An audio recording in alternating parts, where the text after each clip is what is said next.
It's time for the Hockey Writers Grind Line, a weekly show covering everything Detroit Red Wings. Brought to you by our own iconic top line of Wings writers. Sit back and enjoy The Grind. Welcome to the Hockey Writers Grind Line, brought to you by the Morning Skate, the Hockey Writers morning newsletter that is jam-packed with the best hockey stuff on the planet. Sign up today at morningskate.io for free delivery to your inbox Monday, Wednesday, and Friday. Also, drop us a like and subscribe to our YouTube channel to stay on top of all the best Hockey Writers content.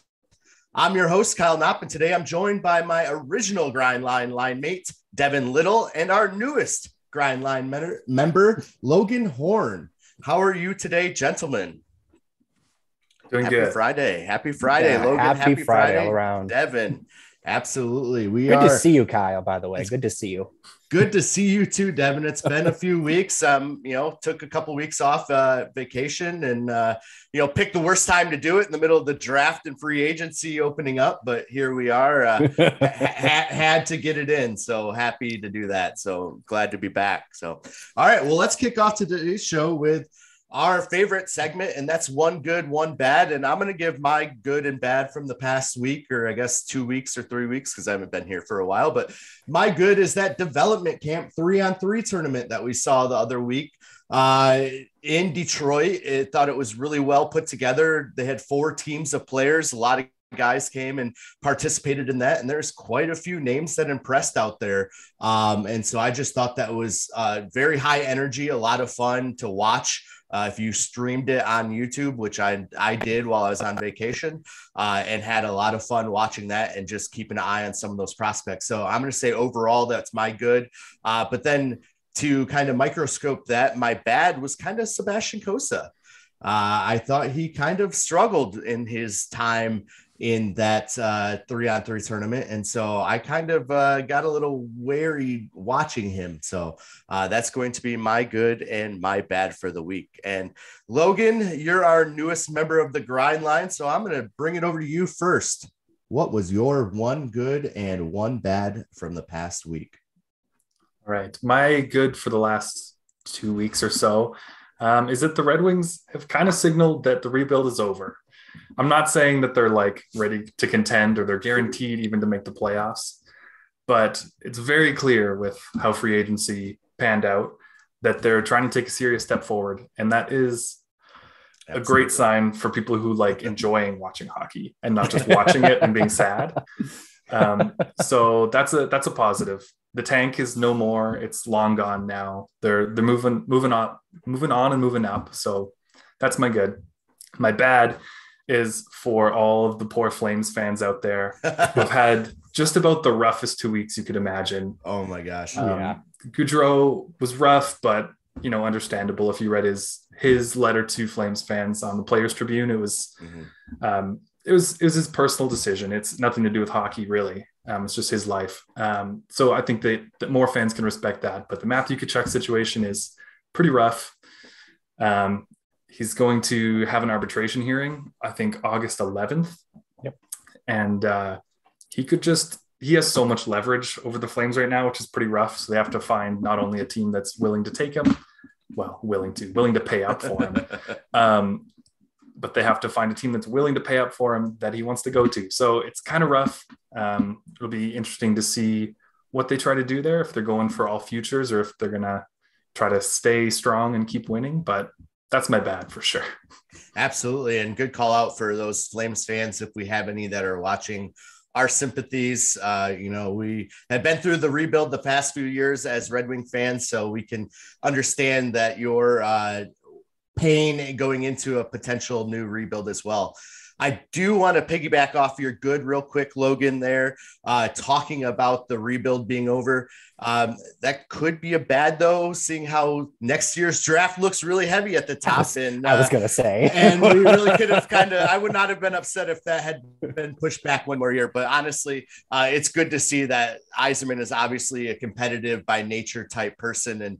And that's what makes him a great leader. And so, I will follow him to the ends of the earth in rebuild and no longer a rebuild, I guess. So yeah, sure. And I think though that he also trusts the amateur scouting staff that they can get just as good a player at, say, the 15 to 20 range as they could in the top 10. They might think that. So very true. Very true.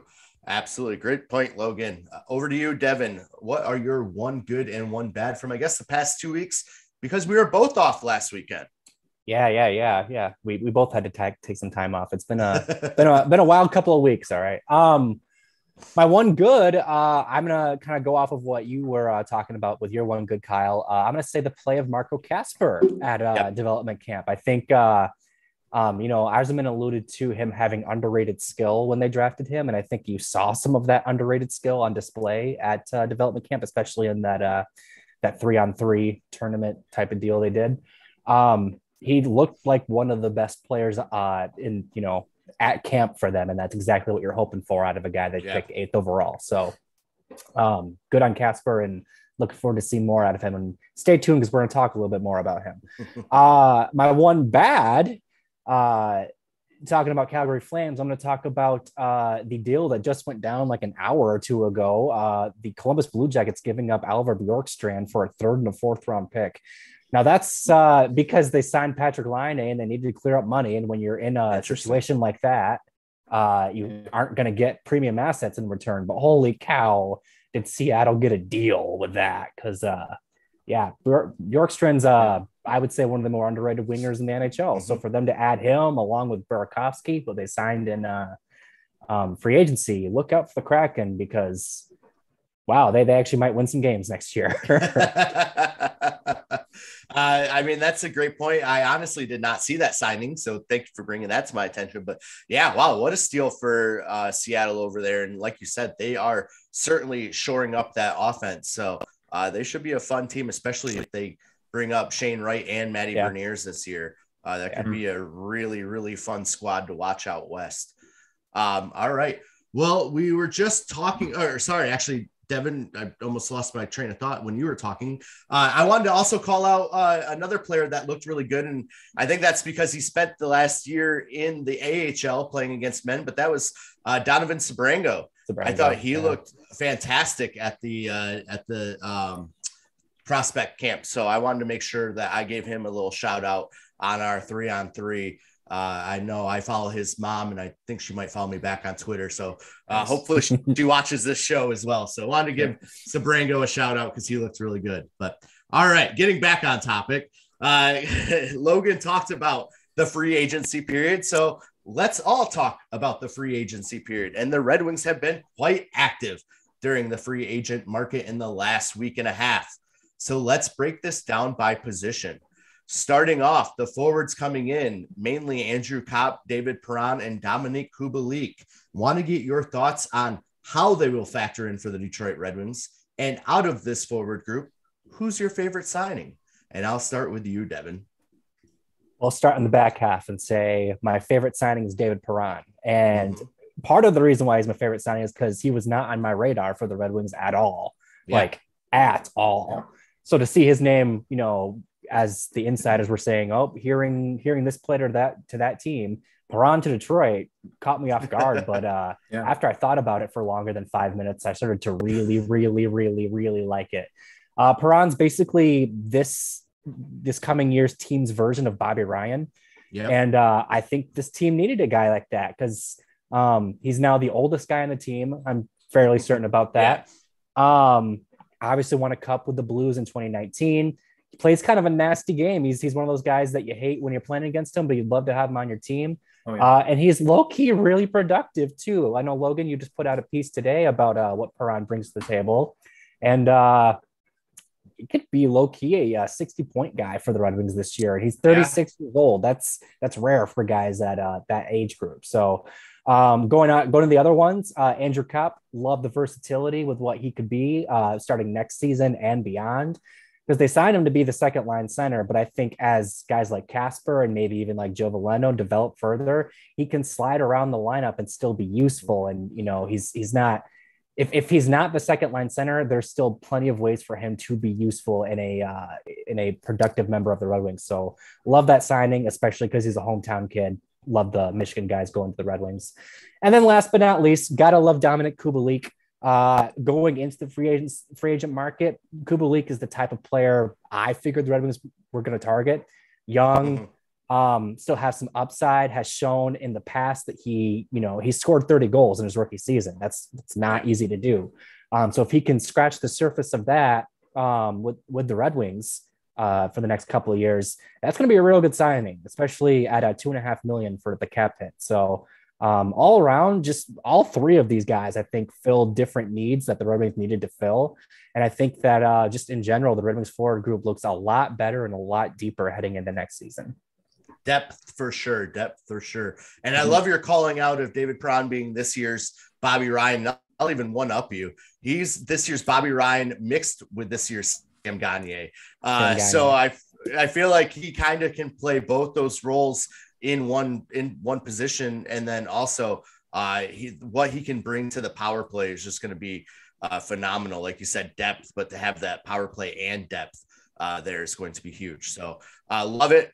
Great insight, Devin. Logan, coming over to you. Red Wings have been super active in the market during this free agency period. We'll talk about the forwards first. Andrew Copp, David Perron, and Dominic Kubalik. How will they factor in with Detroit? And who is your favorite signing of the bunch? And why is it David Perron because of your article today? Oh, wow. That's kind of a leading question. I don't know how I like that. It's pretty presumptuous. I just wanted to give you an extra chance to plug your article. So. Yeah, sure. I appreciate that.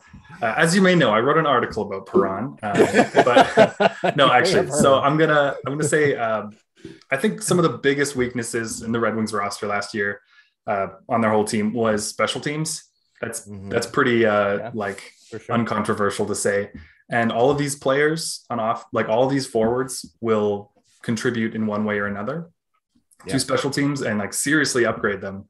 Kubalik, likely on the second power play unit, could get some decent points there. Perron, whether he's on the first or second power play unit, should put up points. Last year, I think he had 21 power play points and averaged roughly the same rate the last 5-6 years because he's got a really great perimeter game, playmaking, drive to the net.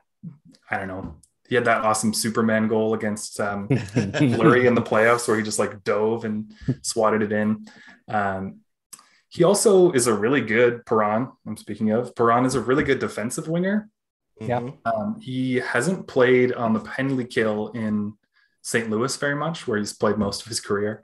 But he could be asked to do that in Detroit because it's a significant need.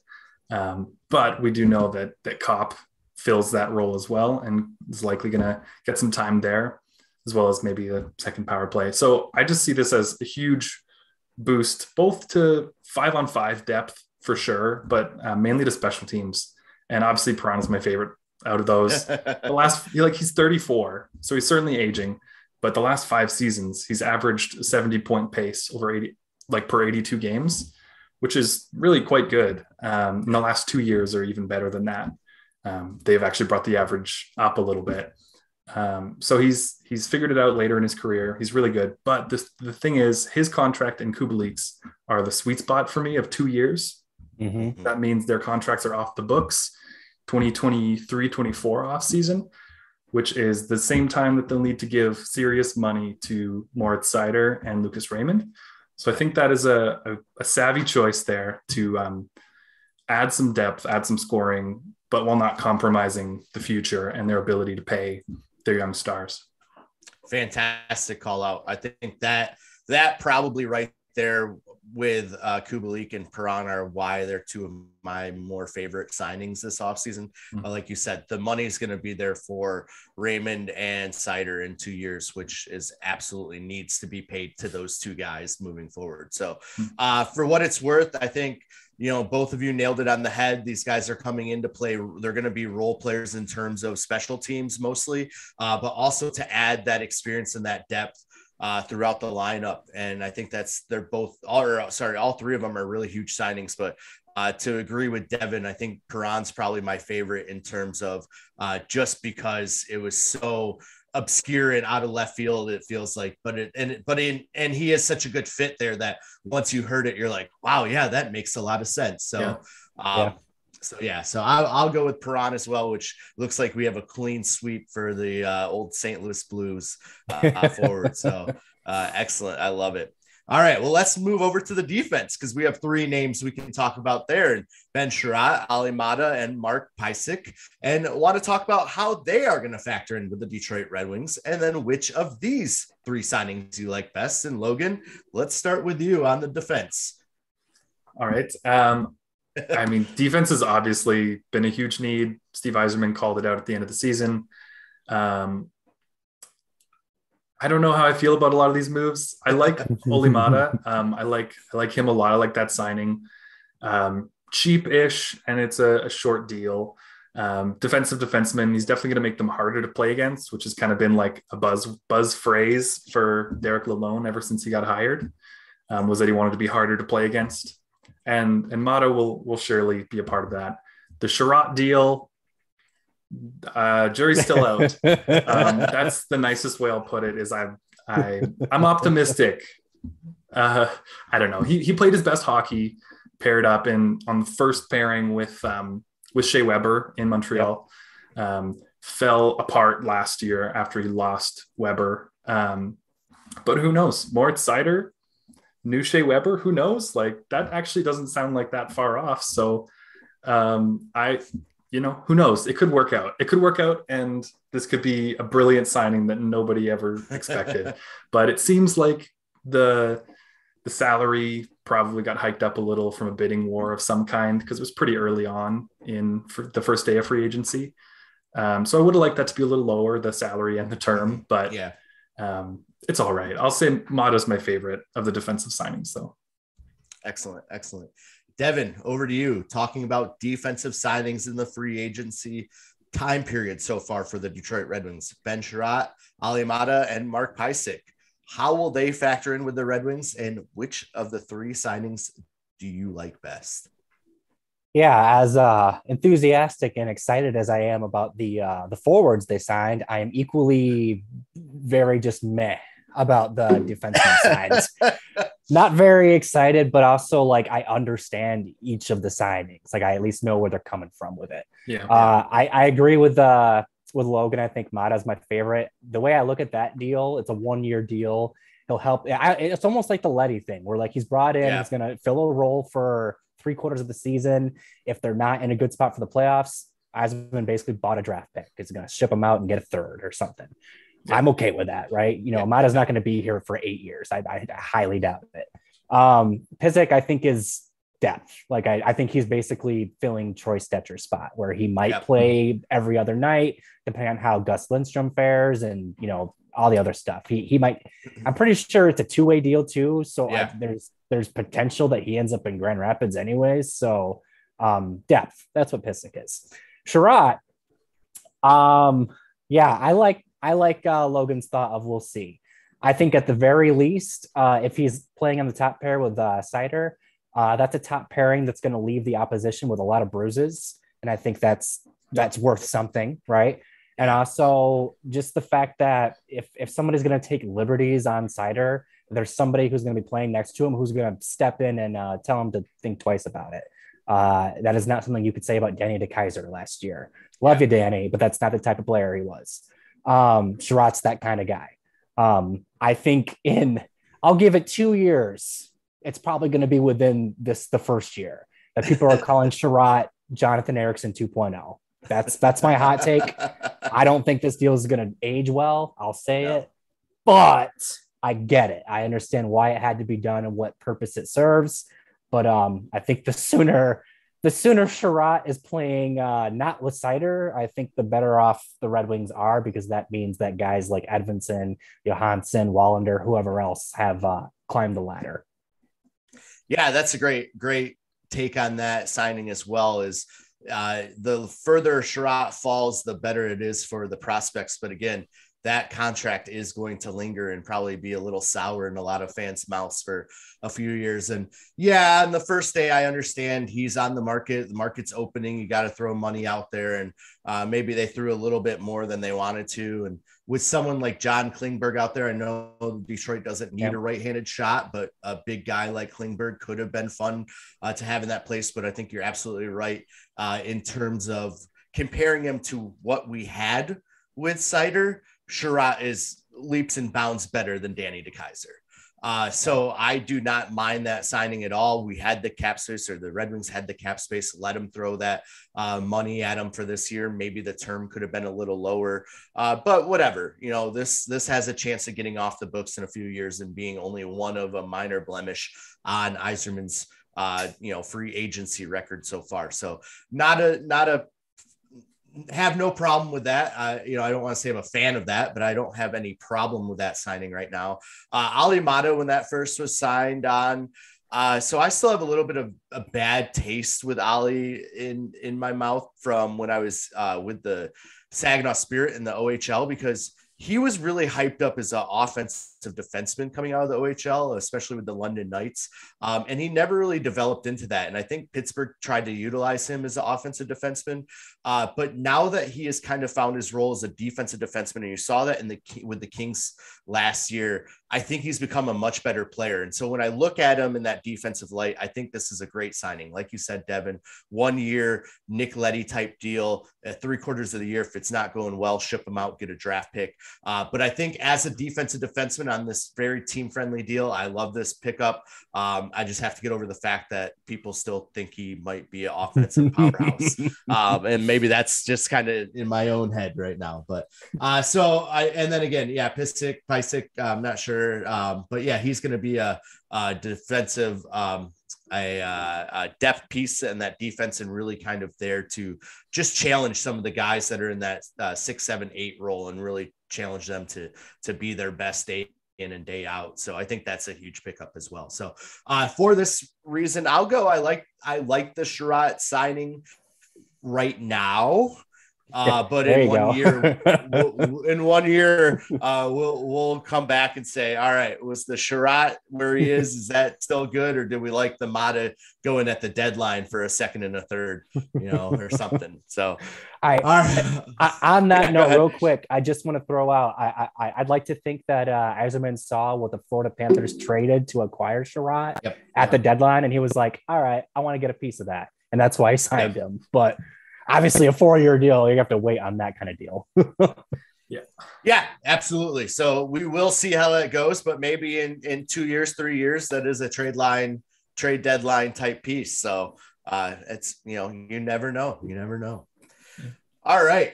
We are going to move on to a new segment this week, and I'm calling it Off the Rush.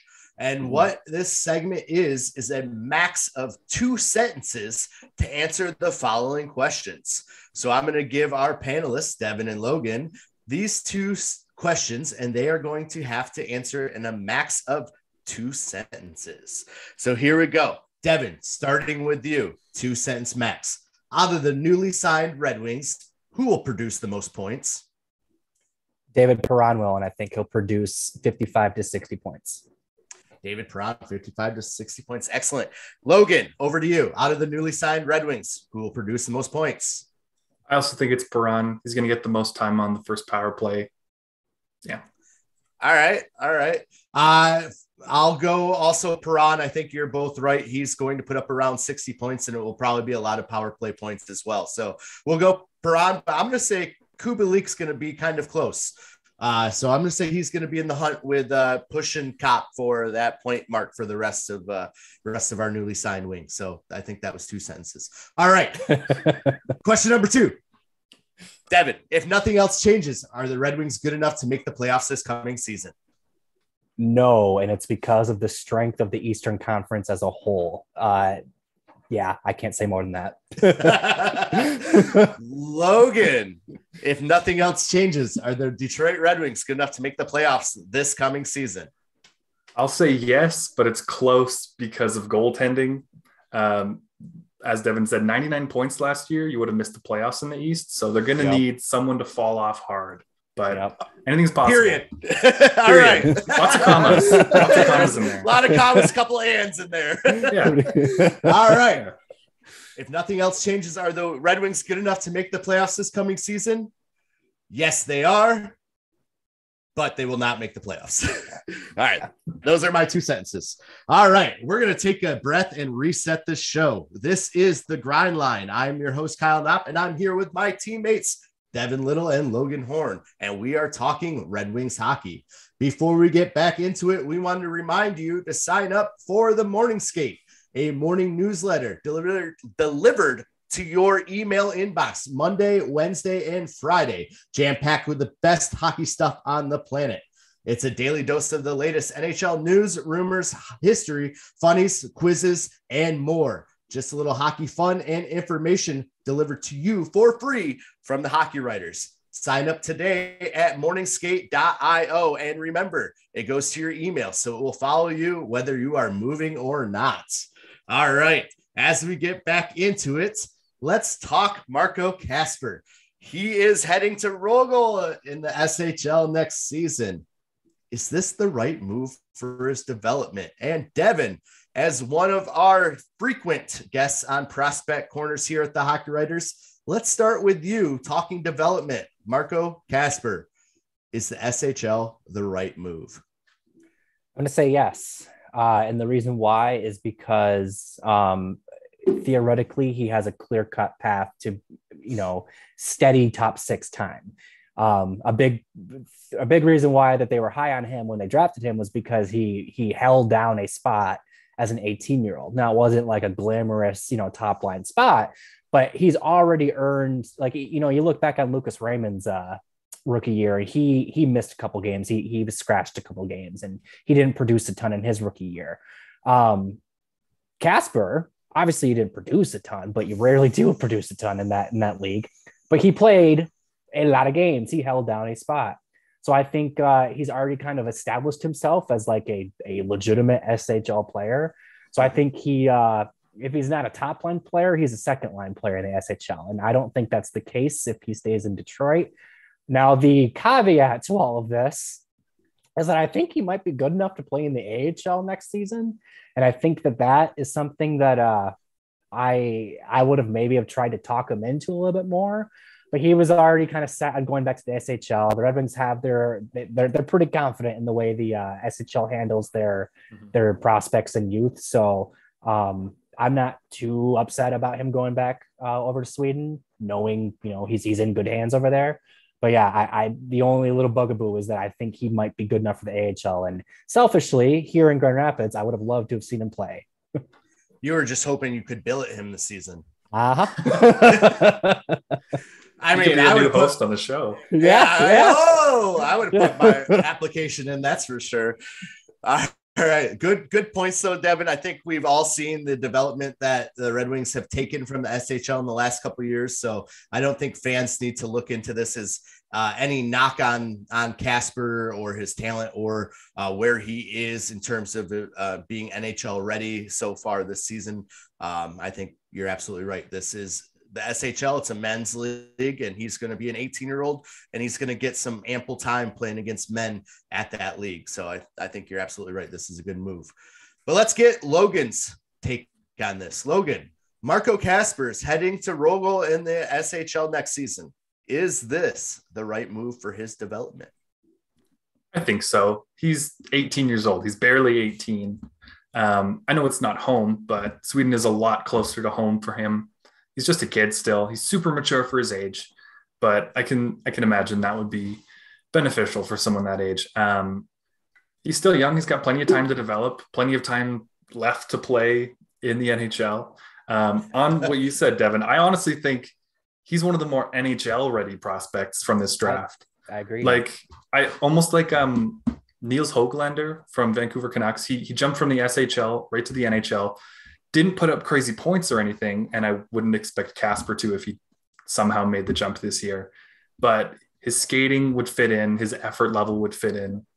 I think he could hold a spot in the NHL if that's what the team wanted. But I'm happy to give him a year in the SHL. Happy to give him another year in the AHL after that if they want. I don't know. He'll be here eventually. He'll be great. I'm on board. They don't rush their prospects. They've shown that the last few years. They have patience.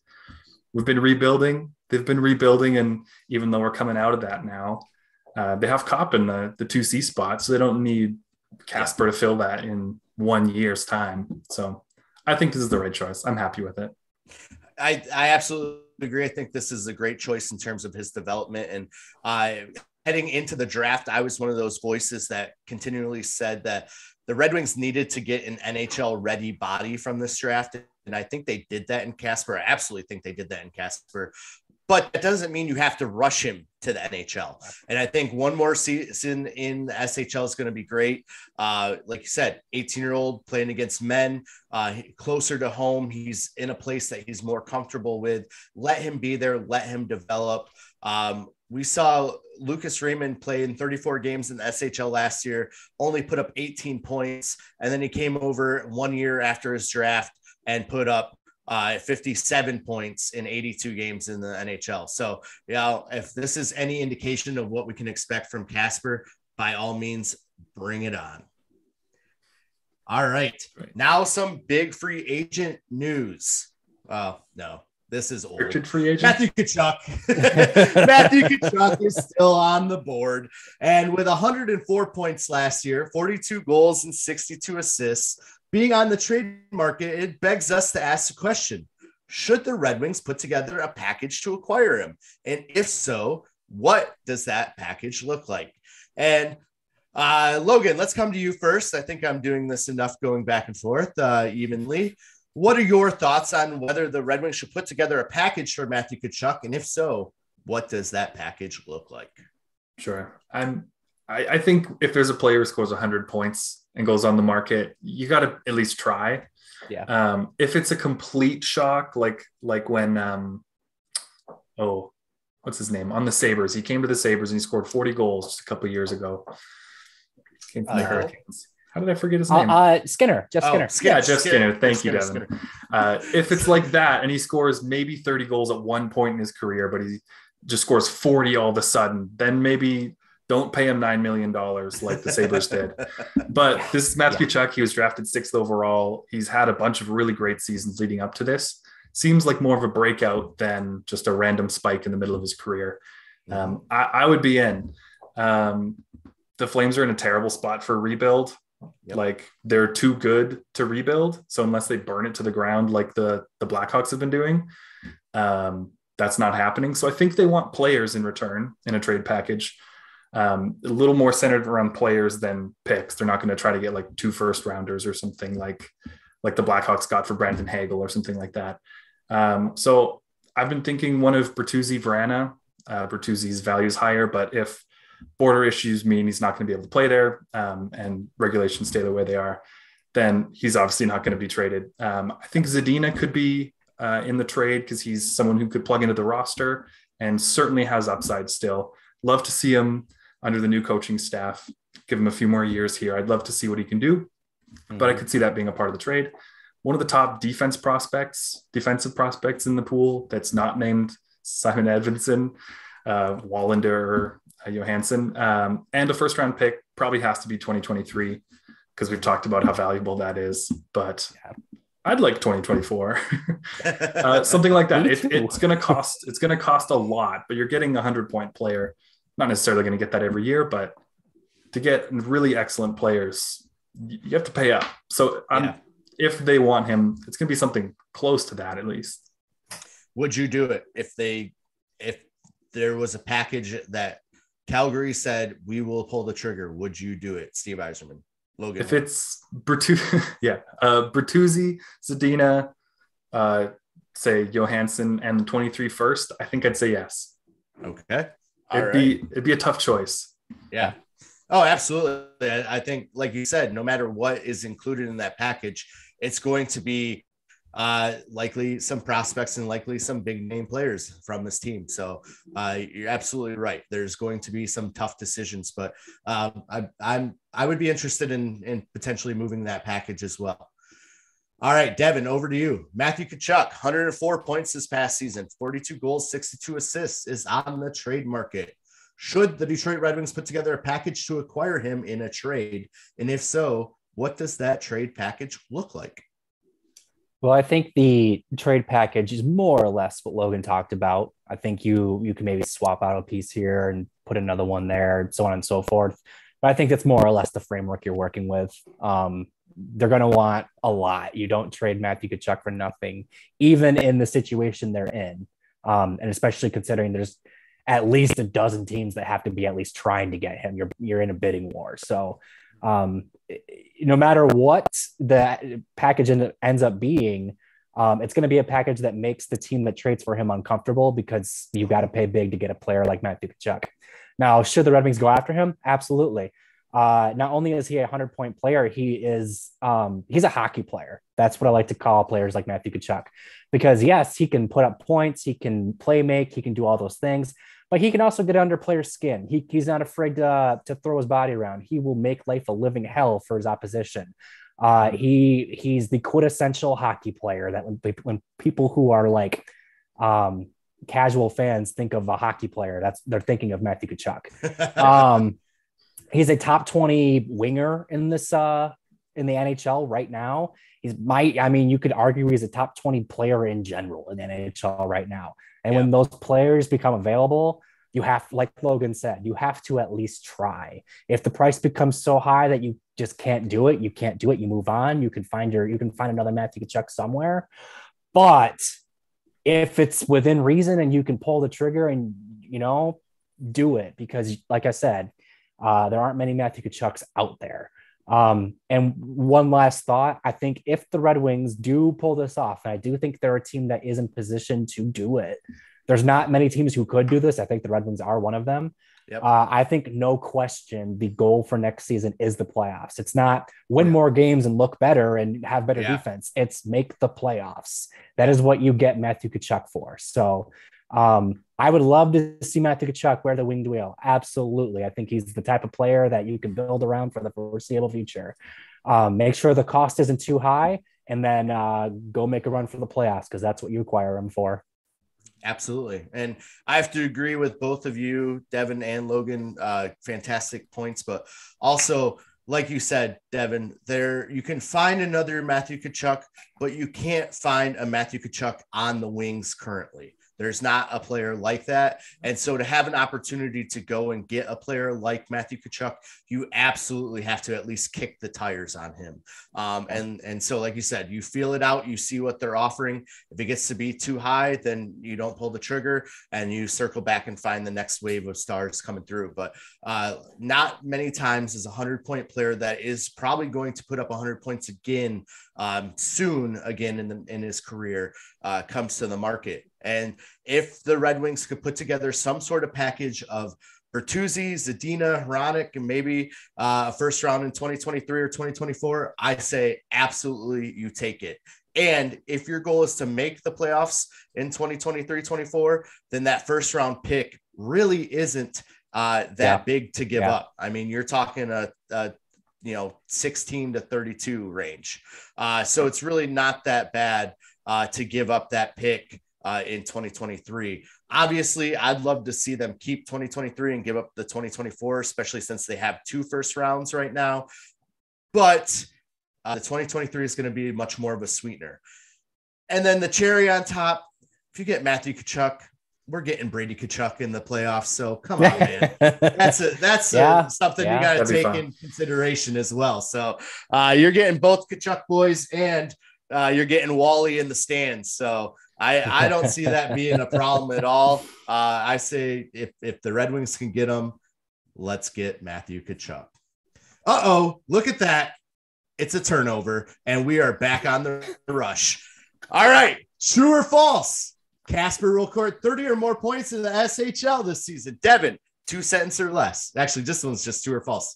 True or false? True. All right, Logan, true or false? Marco Kasper will record 30 or more points. All right, false. False. I'm going to say true. I think he's going to have a breakout season. All right, off the rush, 2 sentences or less. Logan, which team will acquire Matthew Tkachuk? I'm going to go with St. Louis Blues, his hometown team. It's a little easy. Tarasenko is going to be in the trade, though. That's my prediction. He costs too much money. All right. 2 sentences or less. Devin, which team will acquire Matthew Tkachuk? I think St. Louis has to be the favorite, but I'm going to go with the Nashville Predators. If the Nashville Predators acquire Matthew Tkachuk, look out for them because they do have the room to do it. I actually like that suggestion and hadn't really thought of that. All right. My prediction, I think obvious choice, St. Louis Blues. Next, most likely, is New Jersey Devils. Would be fun. Detroit Red Wings. Yeah. All right. In case we haven't convinced you with our first 2 plugs, sign up for the Morning Skate, the morning hockey newsletter delivered to your inbox Monday, Wednesday, and Friday. If you were like me and took your vacation at the wrong time during the draft and free agency, then the Morning Skate is the perfect way to start your day with all of the transactions, drafts, and just fun hockey news from the past week. Make sure you sign up at morningskate.io, and you can find that link down below. All right, that's it for this edition of The Grind Line. From all of us here at the Hockey Writers and The Grind Line, we will see you next week.